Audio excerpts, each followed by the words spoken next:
사랑이 많으신 하나님 아버지, 하나님이 내게 베풀어 주신 그 사랑을 노래할 수 있는 복을 주시니 감사합니다.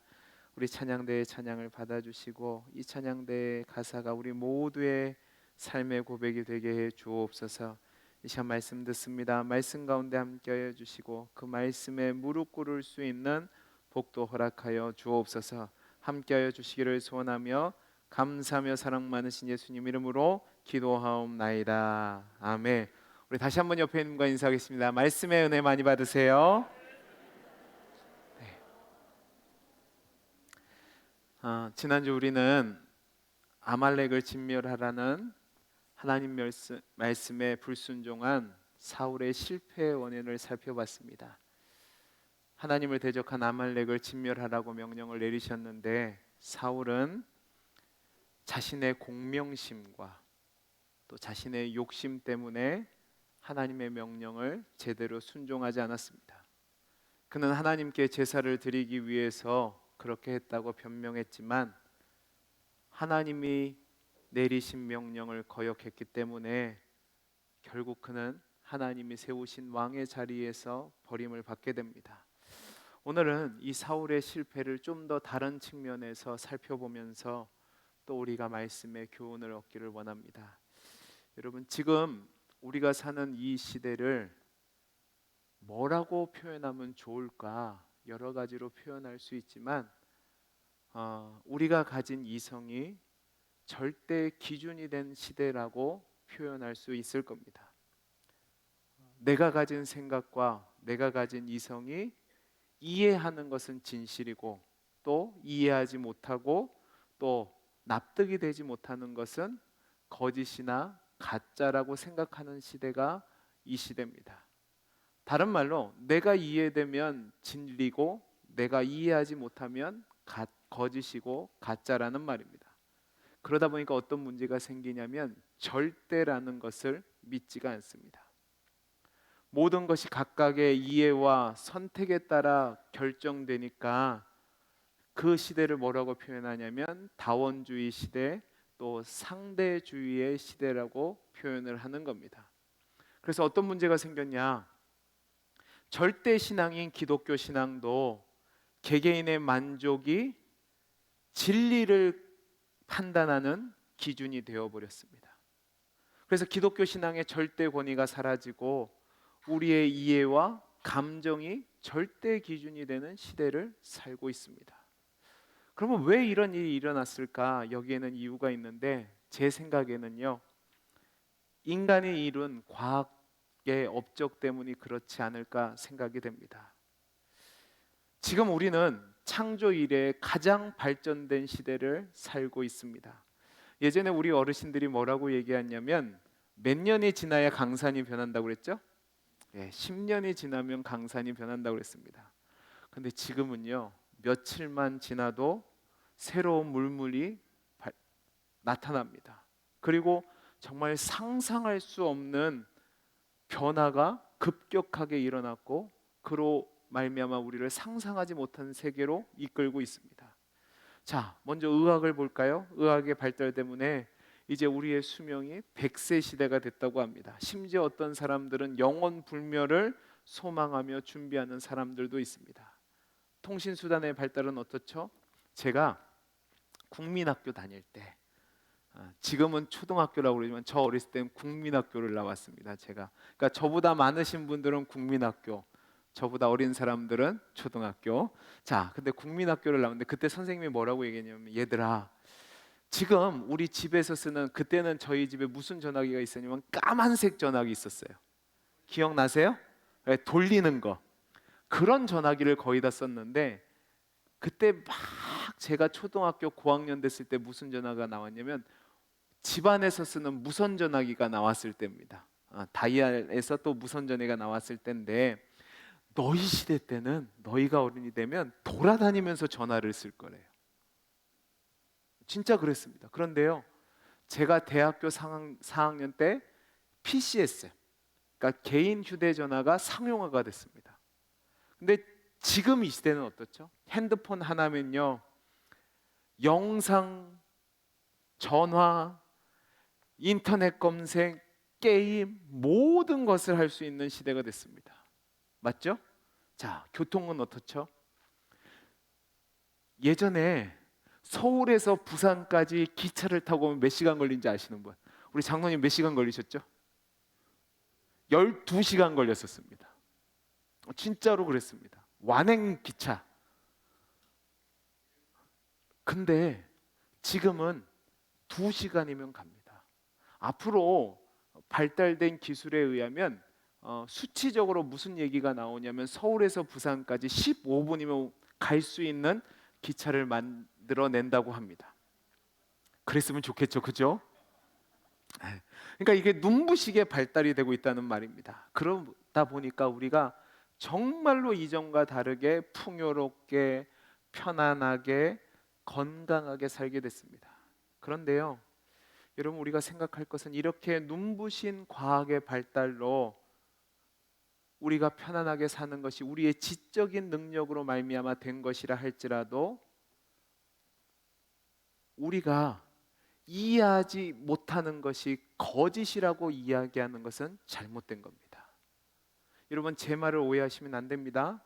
저는 과학의 발전으로 인해서 우리가 이전에 없는 문명의 이기를 통해서 유용하고 편리하게 살아가는 것, 그것을 부정하는 것이 아닙니다. 단 그러한 것들이 우리에게 진정한 가치를 주거나 우리의 영혼의 문제까지 해답을 준다, 그것은 잘못된 거라는 겁니다. 왜냐하면 인간의 이성이라는 것이 한계가 있고, 또 이러한 인간의 이성은 어떤 것을 창조해내는 것이 아니라 유용함을 위한 것을 고안하고 만들어낼 뿐입니다. 그러니까 아무리 과학이 발달된다고 해도 우리의 근본적인 문제를 해결하거나 우리의 인생을 변화시킬 수는 없습니다. 과학 문명이 발달된 이 시대가 예전에 우리 어른들이 살던 시대보다 더 안정되고 더 질서가 있고 더 아름답게 된 시대냐? 거기에는 아무도 대답을 못합니다. 오히려 더 혼란하고 더 죄악되고 더 문제가 많은 시대가 되어버렸습니다. 이것이 바로 우리가 가진 이성이라는 것, 생각이라는 것이 절대 권위를 가진 것이 아니라는 것을 보여주는 겁니다. 우리 모든 인간은 창조주 하나님의 피조물로서 절대적으로 하나님께 의존하며 하나님의 권위를 따라 살아가야 합니다. 아멘이십니까? 문제는 그 사실에도 불구하고 많은 사람들이 그 사실을 받아들이지 않으려 하는 데 있습니다. 우리의 이성이 피조물로서 한계가 있고 철저히 하나님의 권위를 붙잡아야지만 바른 방향으로 나아갈 수 있는데도 그렇게 안 산다고요. 제가 왜 이 이야기를 하느냐? 오늘 사울이 하나님 말씀에 순종해서 아말렉을 진멸하지 않고 오히려 하나님을 거역하고 하나님을 위한다는 명목으로 그가 한 행동이 얼마나 하나님을 모독하는 행동을 한 것이냐, 그 이야기를 하기 위해서 그렇게 얘기한 겁니다. 여러분, 신앙이 뭔지 아세요? 신앙은 여러 가지 말로 정의를 내릴 수 있겠지만 가장 중요한 정의 중에 하나가 무엇이냐면 하나님의 권위를 철저하게 인정하는 겁니다. 우리는 성경을 통해서 창조주 하나님께서 하나님의 말씀으로 이 세상을 창조하시는 것을 믿습니다. 그리고 그 말씀으로 이 세상을 창조하셨다는 것은 하나님의 이 세상의 주권자가 되시고 우리도 그분의 주권 아래에 있는 존재로서 하나님의 통치를 받아야 된다는 것을 믿는 겁니다. 그러니까 제가 앞에서도 말씀드린 것처럼 사울이 하나님께서 아말렉을 진멸하라고 내리신 명령은 단지 민족 간의 분쟁을 위해서 하나님의 명령을 내리신 것이 아니라 하나님이 이스라엘 백성을 출애굽시켜서 약속의 땅으로 인도하시고 그 과정 속에서 하나님의 은혜와 구원과 하나님의 통치의 역사를 나타내려고 했는데 그 하나님의 목적에 반대한 아말렉을 치라고 명령을 내린 겁니다. 그런데 사울이 그 명령에 순종하지 않은 거예요.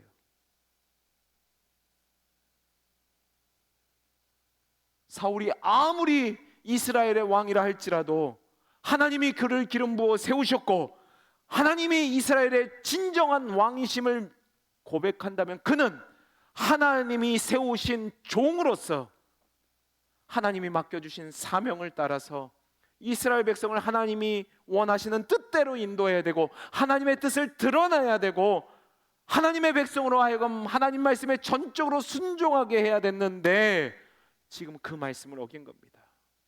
그러면 사울이 왜 이러한 행동을 했을까?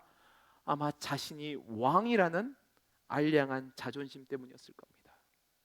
내가 그래도 왕인데 아무리 하나님이 나를 세웠다 할지라도 내가 선택할 여지가 없다고, 내가 무슨 꼭두각시냐, 이런 자유도 없이 내 마음대로 하지도 못하고 전적으로 순종만 해야 한다면 그건 무슨 왕이냐, 너무 강압적이고 합리적이지 않지 않느냐라는 생각이 든 겁니다.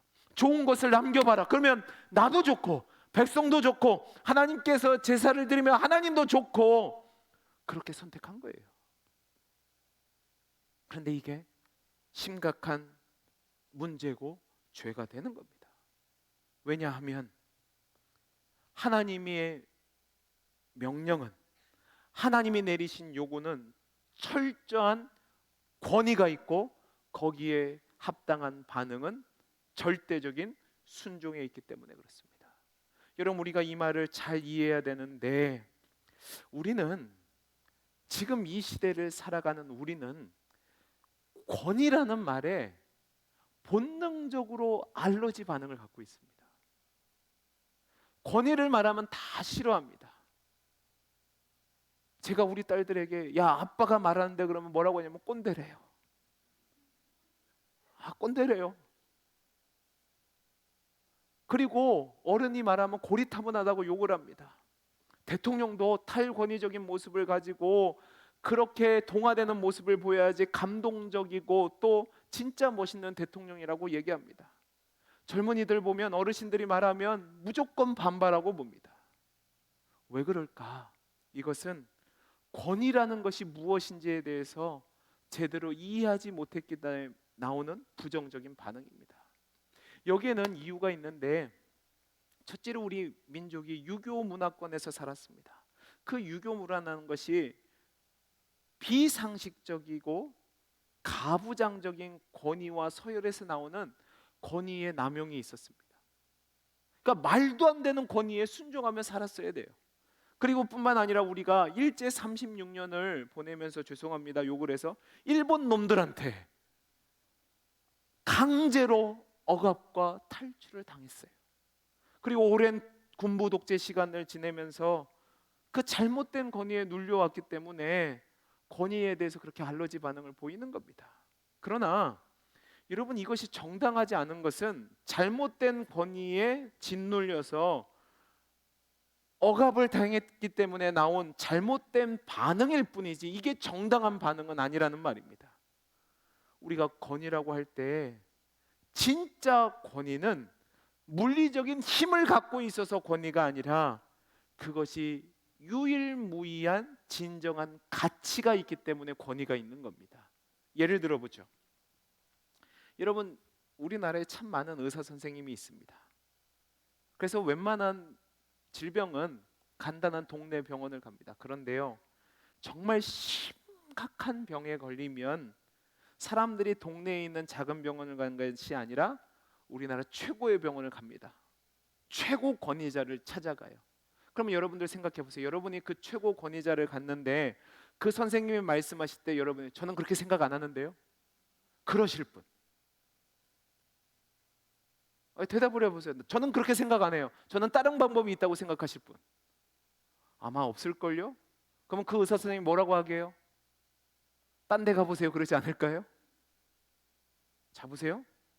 그러면 그 선생님 말에 우리가 무조건 순종한다는 말입니다. 왜 그렇죠? 그분이 힘이 있어서가 아니라 그 선생님의 말씀이 유일한 가치를 갖고 있는 거예요. 그러니까 마지막 가치인 거예요. 그래서 그분이 하라면 그냥 따라하는 거예요. 그러니까 잘 보세요. 우리가 하나님이 하신 말씀에 우리가 무조건적으로 순종해야 되는 이유는 그 말씀이 최고의 권위를 갖고 있기 때문인데, 그것은 단지 하나님이 우주 만물을 통치하는 힘이 있으니까 그 힘에 굴복해서가 아니라 하나님만이 생명과 진리를 창조하신 창조주의 권위, 즉 유일한 가치를 가진 권위이기 때문에 우리가 그 말씀에 순종하는 겁니다. 우리 하나님만이 창조주로서 생명과 진리를 유지하시고 그것을 충만하게 하시고 영광스럽게 하실 수 있는 유일한 주인이세요. 그 하나님만이 생명을 만들 수 있고 그 하나님만이 변치 않는 진리를 만들어내고 그 하나님만이 이 세상을 변함없는 절대 주권으로 인정하시는 주인이니까 그 말씀에 권위가 있는 거죠. 그러니까 우리가 그분이 말씀하시면 선택의 여지 없이 유일한 진리가 되고 거기에 순종하는 겁니다. 문제는 범죄한 인간은 죄로 말미암아 하나님의 권위를 인정하려 하지 않는 겁니다. 대신 내 입장에서 생각하고 판단하고 결정을 내리려고 하는 거죠. 이걸 뭐라고 하느냐? 죄라고 하는 겁니다.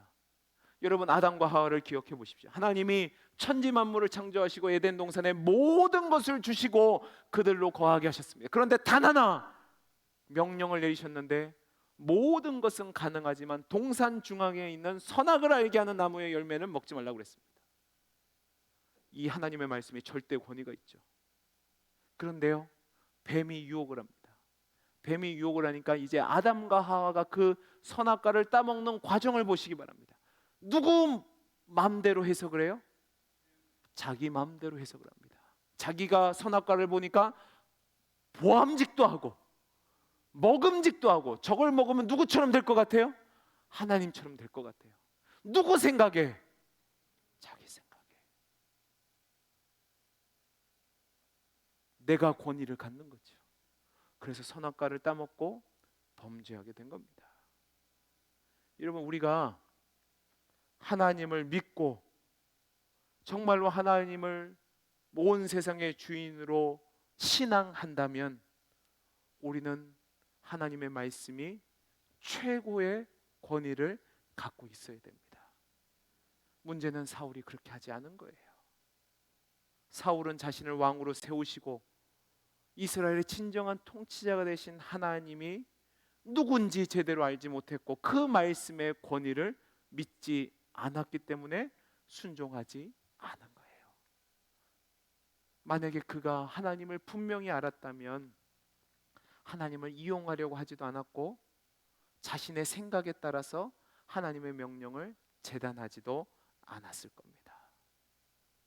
그러나 사울은 하나님을 제대로 알지 못하니까 내 편에서 유익하고 필요한 것을 위해서 하나님을 이용하려고 하는 심각한 죄를 범한 거죠.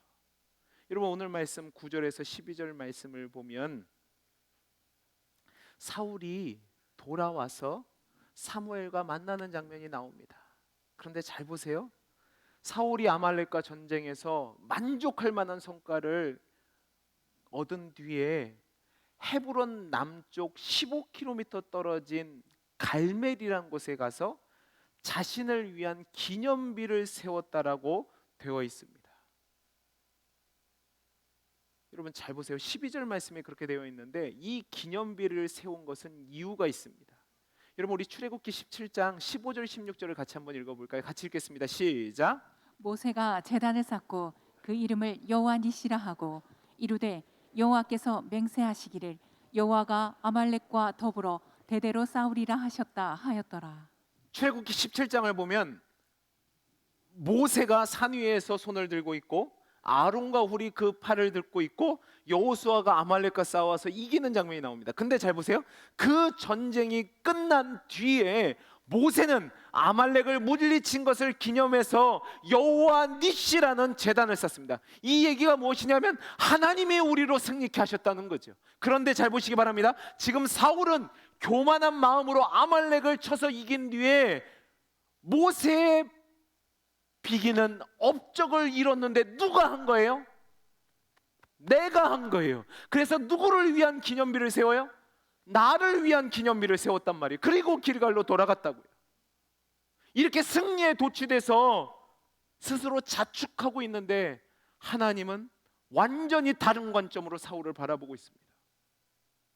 성경에 보면 뭐라고 되어 있죠? 하나님이 그를 왕으로 세우신 것을 후회했다고 되어 있습니다. 그리고 이 사실을 들은 사무엘은 밤새도록 하나님께 근심하며 사울을 위해서 기도했는데 효과가 없습니다. 왜냐하면 그가 더 이상 하나님의 권위를 인정하지 않고 하나님을 이용하려고만 했기 때문에 하나님이 그를 버린 겁니다. 자, 우리 13절에서 15절 말씀 볼까요? 같이 읽어보겠습니다. 시작. 사무엘이 사울에게 이른즉 사울이 그에게 이르되 원하건대 당신은 여호와께 복을 받으소서. 내가 여호와의 명령을 행하였나이다 하니 사무엘이 이르되 그러면 내 귀에 들려오는 이 양의 소리와 내게 들리는 소의 소리는 어찌 됨이니까 하니라. 사울이 사울이 이르되 이르되 그것은 그것은 우리가 아말렉 사람에게서 끌어온 것인데 백성이 당신의 하나님 여호와께 제사하려 하여 양들과 소들 중에서 가장 좋은 것을 남기며 그 외의 것은 우리가 진멸하였나이다 하는지라. 자, 보세요. 사무엘이 진영에 들어서니까 사울이 의기양약해서 뭐라고 얘기하냐면 당신은 여호와께 복을 받으소서. 내가 명령을 다 했다라고 얘기합니다. 그래서 사무엘이 뭐라고 하죠? 내 귀에 들리는 이 짐승 소리는 뭐지요? 라고 묻습니다. 이때 사울은 아주 비겁하게 백성의 탓을 합니다. 여러분 15절 보세요. 15절을 보면 사울이 뭐라고 얘기했냐면 백성들이 당신의 하나님 여호와 하나님께 제사를 드리고자 하여 가장 좋은 것을 진멸하지 않고 갖고 왔다라고 얘기합니다. 여러분 잘 보세요. 이건 뭐냐면 그 핑계 속에서 자기를 숨기는 거예요. 제가 왜 이것을 비겁하다고 얘기하냐면 지금 사울은 여기서 자기와 백성들 사이에 거리를 두고 있습니다. 9절 말씀에 분명히 사울과 백성들이라고 이야기를 했는데 15절에서 사울은 뭐라고 얘기했냐면 백성들이라고 이야기하고 있어요. 뿐만 아니라 자신이 그렇게 한 게 아니라 백성들이 했을 뿐만 아니라 우리 하나님이 아니라 누구 하나님이라고 얘기해요? 당신의 하나님이라고 이야기합니다. 그러니까 이 얘기는 자신은 이 일과 상관없는 삼자라는 거예요. 나는 이 일과 상관없는 자라고 변명하고 있다는 말입니다. 그 잘못에서 잘못을 피하기 위해서 책임을 피하기 위해서 잘못과 분리시키고 혹시 모를 책망을 면하기 위해서 이것은 하나님께 제물로 드리기 위해서 갖고 왔다라고 이야기하는 거예요. 그러니까 뭐가 문제냐는 거죠. 하나님의 절대 권위, 그 말씀에 순종해야 되는데 그 권위에 순종하지 않고 하나님을 이용해 보려고 하다가 이제 회피하는 겁니다. 자, 그러면 이게 오늘 사울의 큰 실패의 원인인데 이것을 이제 우리 삶에 적용해 보려고 합니다. 이제 이게 중요한 겁니다. 여러분, 우리는 하나님을 믿고 신앙 생활을 하는 것에 있어서 아주 중요하게 생각하는 행위가 무엇이 있냐면 예배와 헌금입니다. 이 헌금 안에는 봉사도 포함되고 직분도 포함됩니다. 그러니까 확장해서 들으셔야 되는 겁니다. 그러면 이 예배와 헌금을 여러분들이 정말로 하나님 앞에 잘 하고 있느냐, 이 부분을 우리가 오늘 점검해 보려고 하는 겁니다. 우리가 이 예배와 헌금에 대해서 아주 잘못된 오해를 하고 있습니다. 여러분은 지금 주일날 하나님을 예배하기 위해서 나왔습니다. 그리고 열심히 있는 분들은 새벽 예배, 수요 예배, 금요 예배 빠짐없이 나와 예배를 드립니다. 그러면 질문을 드리겠습니다. 왜 여러분은 하나님께 예배를 드립니까? 이 질문에 답이 있어야 되는 겁니다. 혹시 여러분들은 이 예배라는 것을 정성껏 하나님께 드려서 복을 받기 위해서 예배를 드리고 있지는 않습니까? 여러분, 이것은 예배를 잘못 드리는 겁니다. 예배는 하나님께 복을 받기 위한 수단으로 행하는 종교적인 행위가 아닙니다. 여러분, 우리가 하나님을 예배하는 것은, 하나님께 예배를 드리는 것은 하나님이 우리를 지으셨고 우리를 죄 가운데서 구원하셨고 우리를 자녀로 삼으셨고 결국에는 나를 우리 부활하신 예수님처럼 영광스럽게 완성시켜 주심으로써 찬양과 영광을 받으시기에 합당하신 분이라는 것을 고백함으로 드리는 겁니다. 그러니까 내가 지금 하나님 앞에 나와 예배를 드린다고 할 때 그 예배를 드리는 자세는 내가 하나님 앞에 나와서 예배드리기에 부족하고 모자라고 부족한 모습이지만 궁극적으로는 하나님이 그 신실하심과 선하심 가운데 나를 완성시켜 주실 것을 믿고 그 하나님이 포기하지 않고 나를 끌고 가실 것을 알기에 나도 나를 포기하지 않고 그 무한하신 하나님의 은혜와 사랑의 존전에 나와서 하나님께 영광을 돌립니다. 그 고백이 바로 예배라는 말입니다. 그런데도 많은 분들이 이 예배를 마치 내 의로움을 증명하는 수단으로서 변질시켜서 나는 하나님 앞에 예배를 열심히 드렸으니까 뭘 해도 된다는 똑똑함과 당당함의 증명으로 삼으려고 한다는 말입니다. 또 어떤 분들은 이 예배를 드려서 하나님으로부터 오는 화를 면해보려고 예배를 드리시는 분들도 있습니다. 또 어떤 분들은 내가 힘들고 어려울 때마다 하나님을 통해서 무엇인가 얻기 위해서 예배를 드리는 분들도 있습니다. 여러분, 이것을 잘 생각해 보면 하나님을 얼르고 달래고 이용하려고 하는 건데 그것은 정말로 하나님을 예배하는 것이 아니라 우상에게 드리는 굿과 마찬가지 행동입니다. 하나님을 모독하는 행위가 된다고요. 여러분의 예배를 점검해 보시기 바랍니다. 이용하려고 하는 예배 드리실 거면 차라리 안 드리시는 것이 시간 낭비도 아니고 좋습니다. 예배라는 걸 통해서 하나님을 이용하시면 안 된다고요. 예배는 온전히 하나님께 영광을 올려드리는 겁니다. 그게 예배예요. 헌금도 한번 생각해 보죠. 여러분, 헌금도 우리가 하나님 앞에 여러 가지 명목으로 하나님 앞에 정성껏 바침으로 하나님께 복을 받기 위한 수단으로 드리는 것이 아닙니다. 저는 부흥사들을 별로 안 좋아합니다. 왜냐하면 안 좋은 기억들이 있어서 그래요. 어렸을 때 부흥회를 가면 특별히 건축을 앞두고 부흥사들을 부릅니다. 그러면 이 부흥사들이 헌금을 갖고 경매를 합니다. 자, 손 드세요. 500. 자, 500 나왔습니다. 1000. 그러면서 그들이 하는 얘기가 뭐냐면 그렇게 하면 하나님이 복을 주신대요. 여러분, 착각도 이런 착각이 없습니다. 어떤 목사는 뭐라고 얘기하냐면 교회에 부자들이 있으면 저 사람들은 헌금을 많이 해서 하나님이 복 주셔서 부자가 됐대요. 여러분, 그게 사실이면 저는 우리나라에서 제일 부자가 돼야 된다니까요. 아멘 하시면 안 돼요. 제가 말씀드렸잖아요. 징그럽게 우리 아버지가 드렸다니까요. 근데 우리 아버지 평생 가난한 개척교회 목사하셨어요. 그럼 하나님이 복을 안 주신 겁니까? 여러분, 우리가 드리는 헌금은 어떻게 해서 드리는 거냐면 하나님께서 하나님의 선하시고 의로우신 뜻에 따라서 나를 만드셨고 또 나를 구원하셔서 하나님이 만족하실 만한 그 영광의 자리, 충만의 자리로 이끌어 가실 것이라는데 나는 그것을 믿습니다.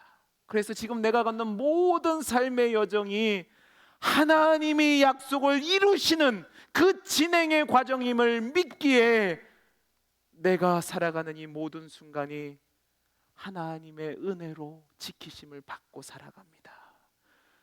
그래서 내 모든 것을 드립니다 하는 믿음의 고백이라고요. 그러니까 내가 많이 받았을 때, 내가 형통할 때, 내가 성공할 때만 감사하는 것이 아니라 고단한 형편 속에서도 없는 가운데서도 하나님 앞에 감사함으로 드리는 것이 헌금이라고요.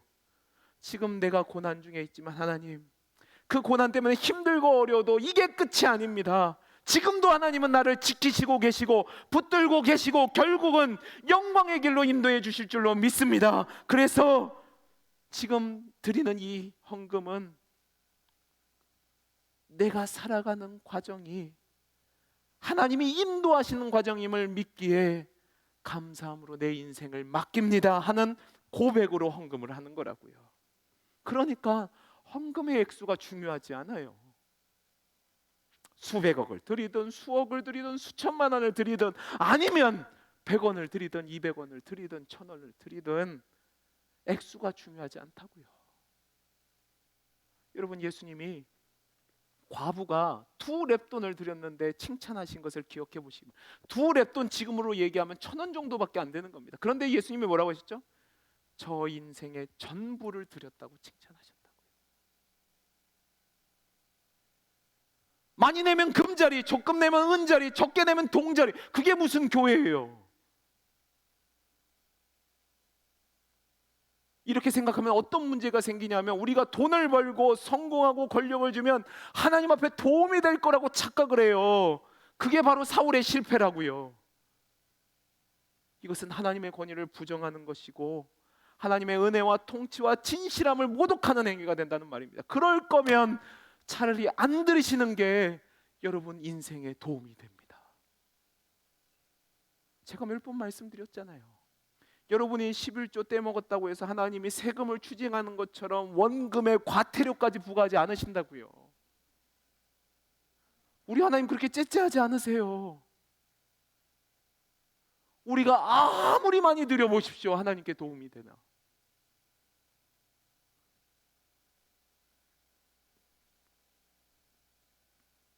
제가 경험한 어떤 목사님은 뭐라고 얘기하냐면 그 교회 부자가 오면 그 부자의 발을 씻겨서라도 그 부자를 잡아놔야 된답니다. 그게 주님을 위해서 도움이 된대요. 정신 나간 소리입니다. 그건 하나님이라는 게 아니라 지사업하는 거예요. 하나님은 돌을 들어서도 하나님을 찬양하게 하시는 분입니다. 모든 것이 하나님 거라고. 우리가 그 고백이 있으면 우리가 드려봤자 얼마나 하나님께 만족이 되겠습니까? 제가 우리 교회 올 때 우리 교회 빚이 많다는 얘기를 들었습니다. 저도 사람인지라 걱정이 됐죠. 그리고 코로나 지나니까 정말 미치는 줄 알았습니다.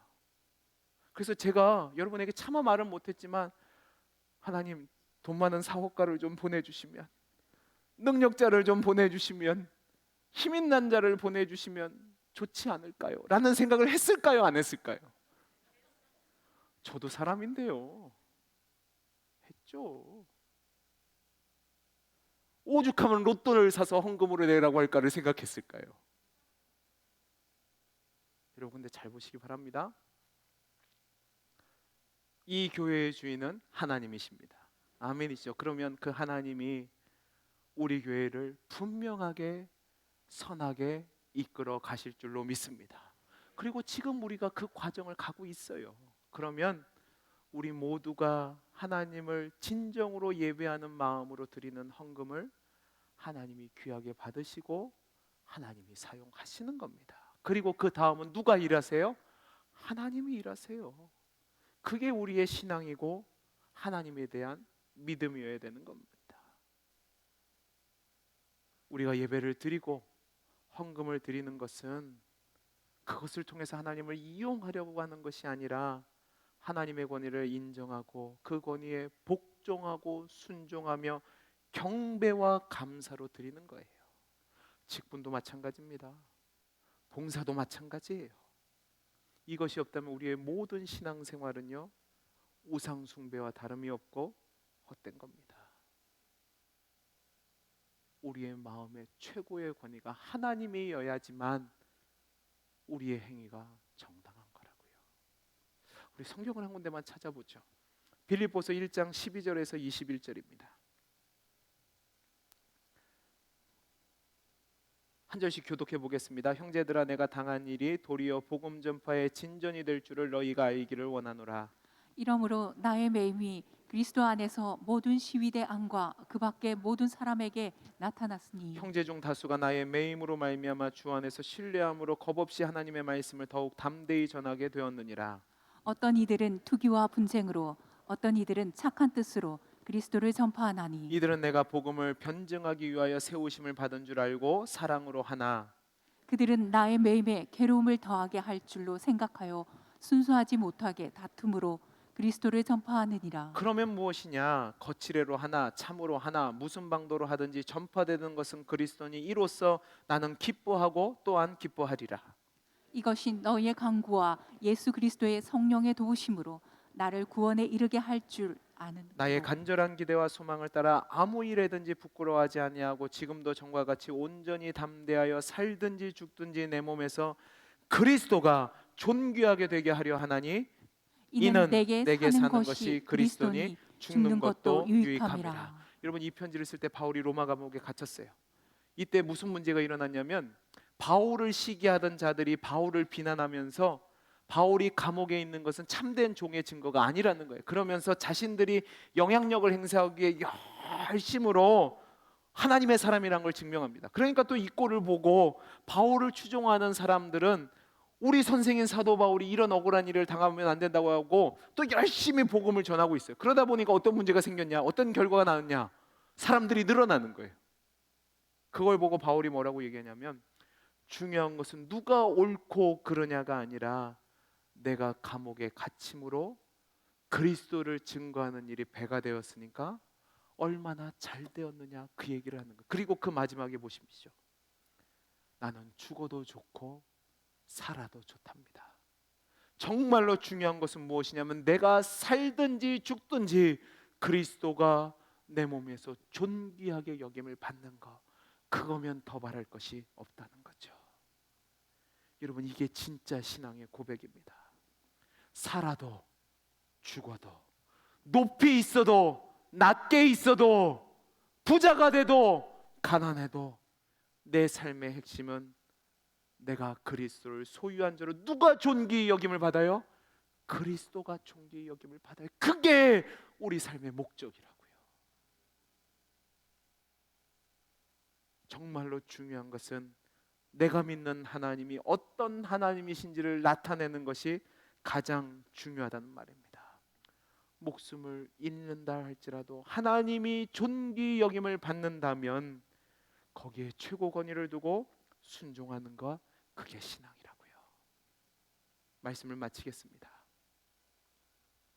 사울은 하나님을 그의 최고의 권위, 최고의 가치로 두지 않아서 하나님 말씀에 순종하는 것을 실패했습니다. 사랑하는 성도 여러분, 여러분은 어떠십니까?